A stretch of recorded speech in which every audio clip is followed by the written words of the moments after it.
Ayer anunciábamos que hoy vamos a estar hablando de Serrano Abella, La voz desnuda, el libro de Daniel Erosa, y lo anunciábamos diciendo que en Montevideo nos gusta mucho mirarnos el ombligo, miramos muy poquito de lo que pasa más allá del Santa Lucía de un lado, del Arroyo Carrasco del otro, y damos la espalda a fenómenos de comunicación y fenómenos de vida que hay en el resto del país, en la parte más grande del país.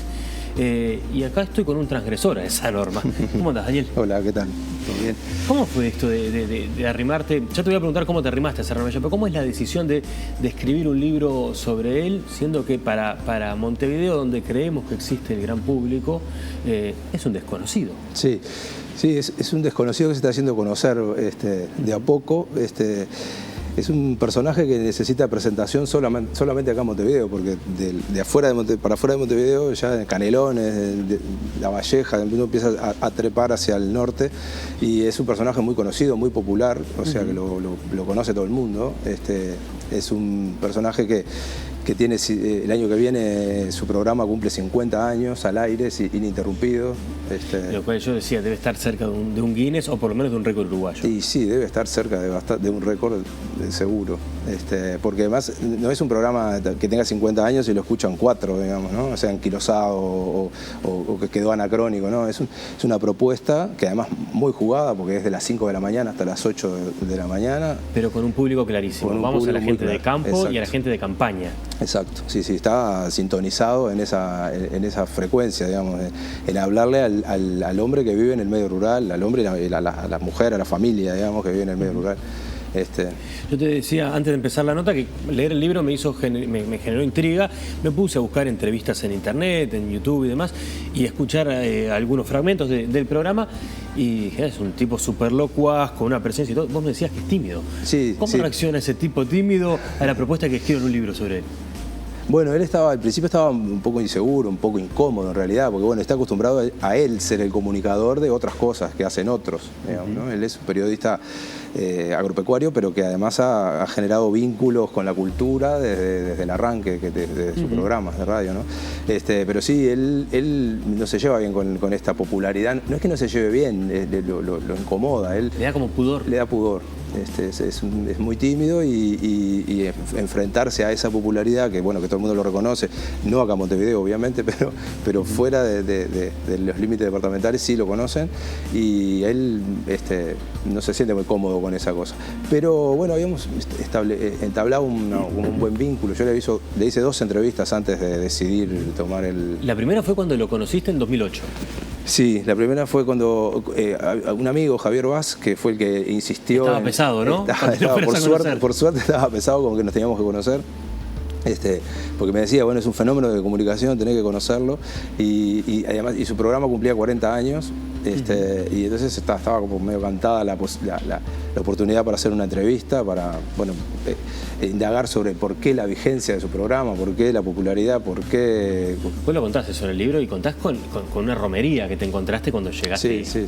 Era como una fiesta el estudio, porque caía gente de todos lados, todo el mundo quería saludarlo, o sea, era como un clima de fiesta, y ahí en la casa, porque después la primera entrevista que yo le hago para Brecha, se la hice en la casa de él, y que después, bueno, en ese mismo lugar fue que trabajamos todo el resto del libro, que duró casi una década desde que tomé la decisión o sea, que se me ocurrió la idea de que podía haber un material como para hacer un libro ahí, en ese personaje, en toda esa historia que lo envolvía.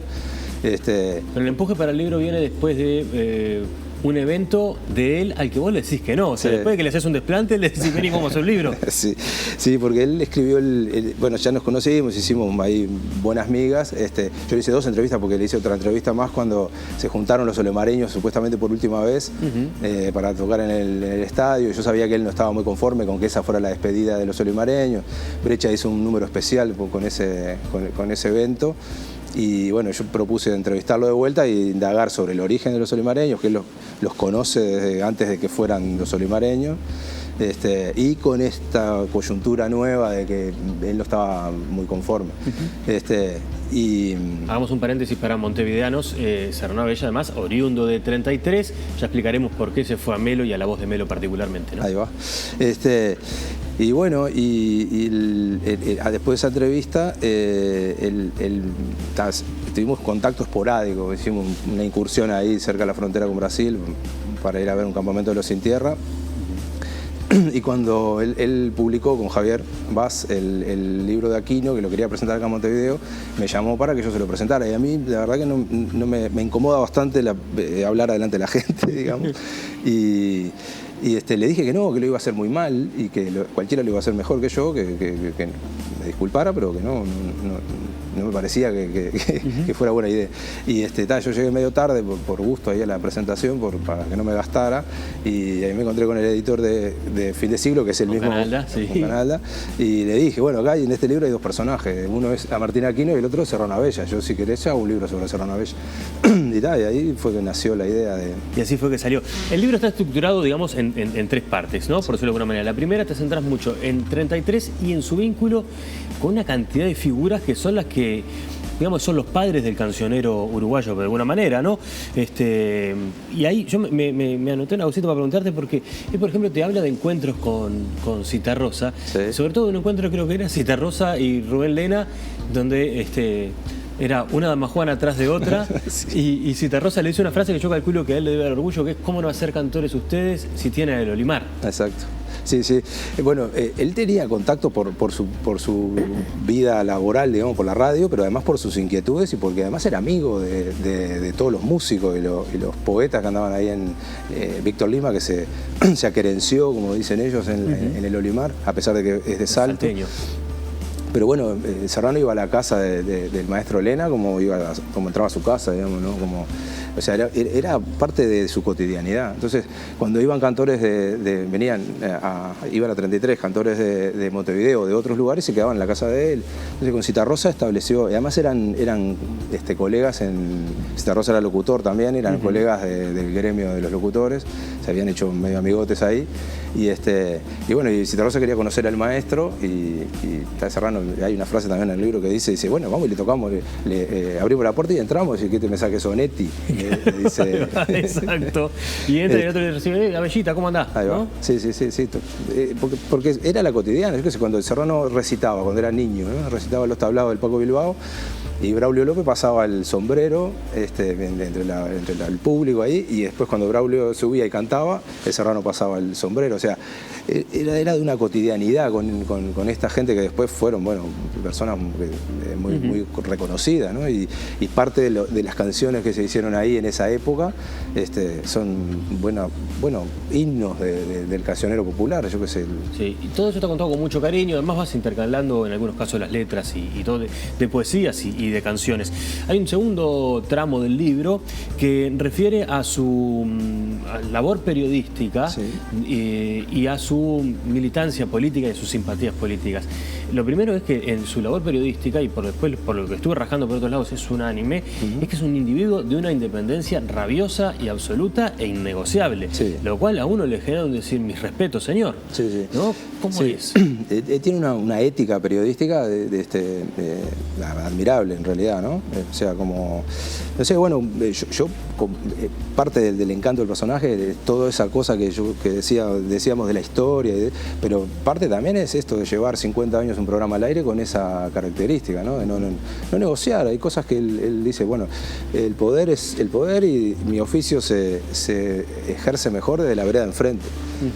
De hecho, él se termina yendo él hace 17 años, si no me falla la memoria, sí, de radio en 33, sí, hasta que en plena dictadura le dicen que no puede pasar una entrevista a un directivo de la asociación rural. Sí, exacto. Que él dice, más a la derecha se caía en la cuneta. Exacto.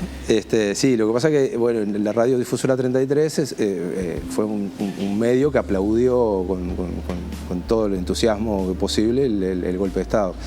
Y bueno, y él durante algunos años estuvo ahí haciendo cintura, pero cada vez le era más difícil ejercer la profesión como a él le parecía que había que ejercerla, en un medio así de casado con el poder autoritario.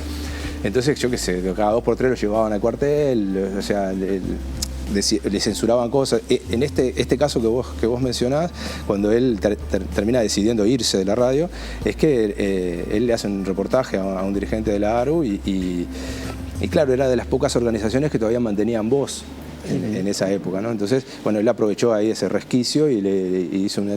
Pero el tipo no tenía ninguna idea de izquierda, digamos, ¿no? Solamente que tenía idea de expresarse libremente, el entrevistado. Y bueno, entonces le dicen que no va a la entrevista esa, él se niega a que lo censuren, digamos, y lo va a poner al aire y cortan la transmisión de la radio. O sea, tan es así la censura. Bueno, tan dura fue la cuestión del choque. Y ahí se tuvo que ir, ¿no? Bueno, dentro de esto hay mil cosas más.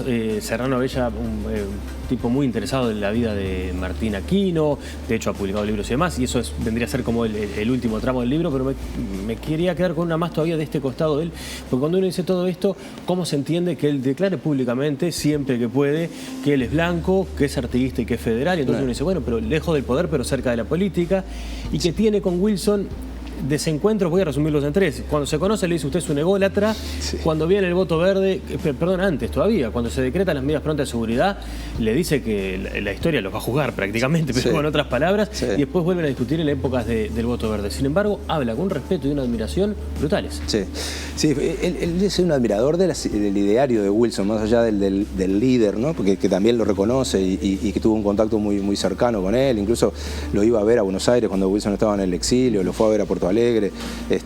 Encuentros que están relatados también. Se carteaban, o sea, incluso Wilson en determinado momento le propuso, medio ahí tanteándolo, medio en broma, medio en serio, pero que fuera el presidente del directorio del Partido Nacional. O sea, que Wilson quería gente así como díscola, gente que removiera,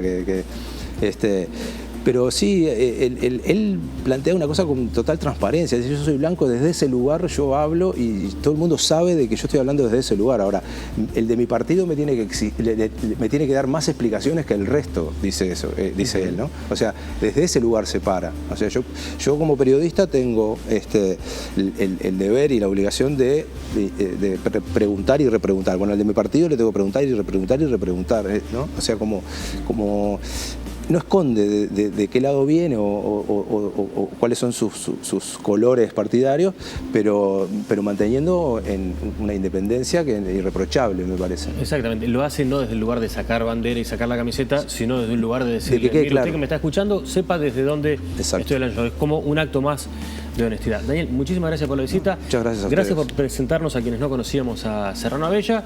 Y bueno, y al que ya lo conoce y quiera saber más, y al que no lo conoce, descubre este personaje alucinante que lleva más de 30 años viviendo en Melo, en lo que él ha definido como un exilio, pero bastante cercano. Gracias por la visita. Muchas gracias, Alberto.